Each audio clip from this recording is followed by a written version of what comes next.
অনুরোধ এবং দাবি আপনারা ধন্যবাদ ভাইকে। ইতিমধ্যে আমাদের মাঝে উপস্থিত হয়েছেন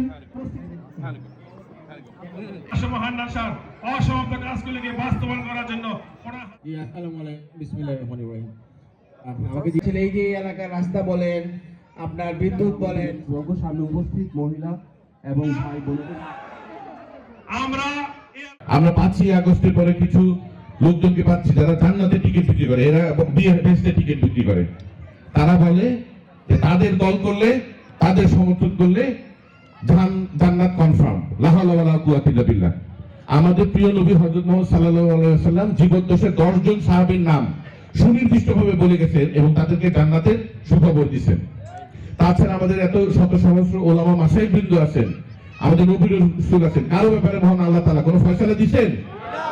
আমরা ঈমান ঠিক রাখবো, নামাজ পড়বো, রোজা রাখবো, সামর্থ্যবান বলে হজ পালন করব, আমরা ভালো কাজ করবো, পাড়া প্রতিবেশীর সাথে ভালো সম্পর্ক রাখবো, তারপরে বাকি ফয়সালা কার?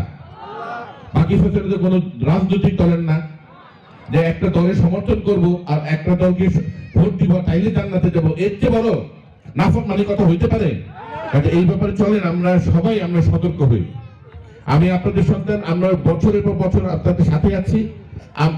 আমরা কি করতে পারি আপনারা দেখেছেন, আমাদেরকে পরীক্ষা করে দেখেছেন, বারবার আপনারা পরীক্ষা করে দেখেছেন। এইবারও ইনশাল্লাহ আমাকে আপনারা ধানের শীষ মার্কে ভোট দিয়ে জয়যুক্ত করলে কাপাসিয়া, ঘাগুটিয়া ইনশাল্লাহ, এই যে এখানে কি অবস্থা রাস্তাঘাটে, আমাদের কি অবস্থা, অবকাঠামোগত অবস্থা কি অবস্থা, রাস্তাঘাট, স্কুল কি খুবই করুণ অবস্থা, সেগুলো থেকে আমাদেরকে কিন্তু এই 17 বছরে যে আমরা বঞ্চনার শিকার, সেখান থেকে কিন্তু আমাদেরকে বেরিয়ে আসতে হবে। তখনও তো রায় দেয় অনেক কিছু ছিল, দেখছি আপনাদের দেখাই করতে পারেন নাই। আর আমি তো পালানোর উপায় নেই, আমার বাড়ি তো আপনাদের বাড়ির উপর দিয়ে যাইতে হবে, আমার তো আপনাদের এখানে থাকতে হইব, আমার তো খুঁজে পাওয়া সহজ। কাজেই আসেন আমরা সবাই ঘাগুটিয়াবাসী প্রতিজ্ঞা করি যে ঠিক 35 বছর আগে যেভাবে একতরফা আপনারা ভোট দিয়েছিলেন ধানের শীষে ব্রিগেডিয়ার হান্নান শাহকে, একইভাবে আমি তার সন্তান, আমাকে আপনারা ভোট দিয়ে জয়যুক্ত করে কাপাসের উন্নয়ন আমরা সুনিশ্চিত করি।